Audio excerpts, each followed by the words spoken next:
Bulare, family and friends.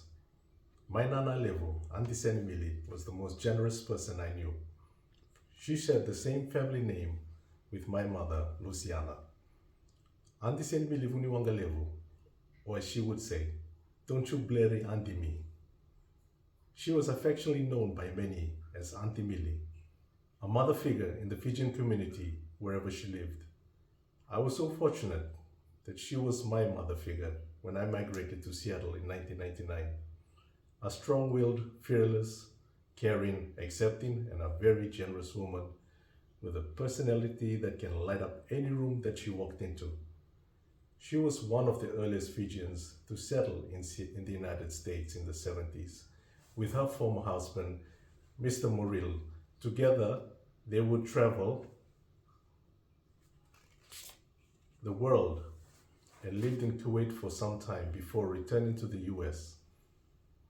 I was fond of her many interesting stories about her experiences in these countries which she had visited. Auntie Mili always loved company, and over the decades, she had sponsored many of her family friends and countless others from back home to join her in experiencing the American dream. During my years in Seattle, she lived in a lovely apartment complex in Edmonds. Over the years, many of her friends in the Fijian community moved in and became her neighbors. It was a popular place among the Fijian community from all over to visit and socialize. It was nicknamed Raiwanga. Whenever I felt homesick, I would just visit Raiwanga and feel right at home there. What I remembered the most about Auntie Mili was how generous she was with her time and devotion to serving her family, friends, and the Fijian community. She was constantly helping people find jobs, accommodations, or whatever they needed. She was usually the first person we would call for answers. Auntie Mili was the Google for many in the Fijian community before Google became popular. Her apartment door was always open whenever she had a day off, and it was always filled with company and visited by many who needed help or just needed to hang out and have a chat. She was a job recruiter, counselor, immigration advisor, and everything else to the community, and she took all those responsibilities in her stride. She would usually drive around town taking folks for job interviews, using her negotiation skills to get countless others employed. In May 2000, through her connections, she organized more than 100 of us in the Fijian community from Seattle to California to travel to Alaska and earn good money working in the fish processing plants there for summer season. It was a memorable and fun experience for all of us, and it was made a reality by you, Auntie Mili. Those 2 months working in Alaska in 2000 still stands out in my CV to this day, and I've always get asked plenty of questions about it, no matter how irrelevant it was to whatever job I applied for.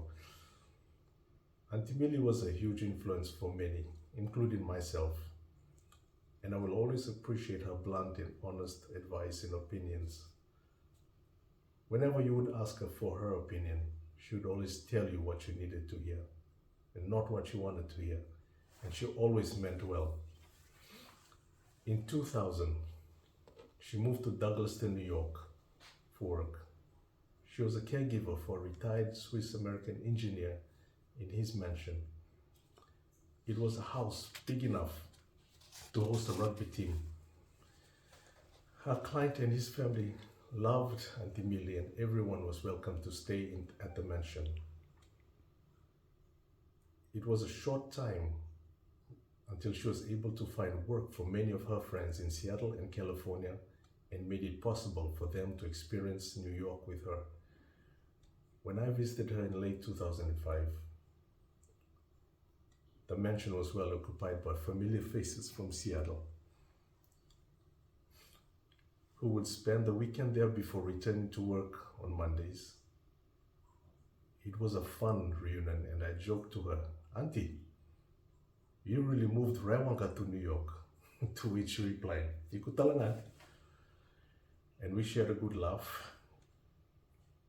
And when I moved to New York in 2009, and I would visit her in Queens whenever I could.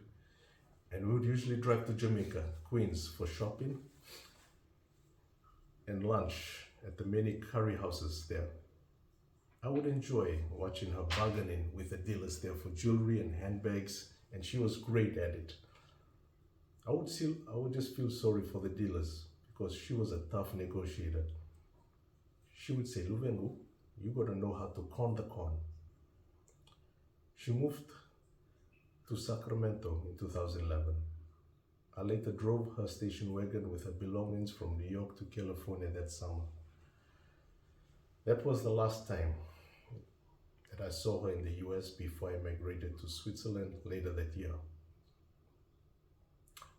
I stayed constantly in contact with her over the years and reunited with her last August in Wangandra. We really had a good catch up, and we planned on meeting up again this year when she turned 80. I was thinking to myself as I kissed Aunty goodbye that this might be the last time that I would see her. And I felt that she knew that too.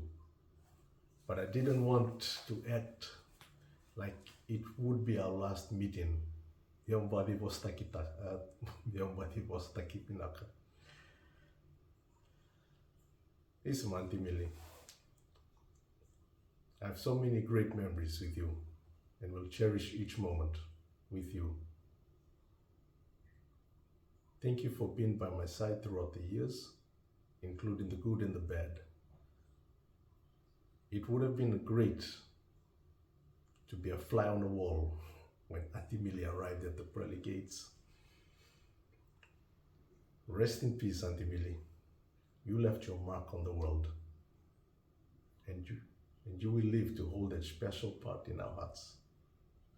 Your loving nephew, Naka.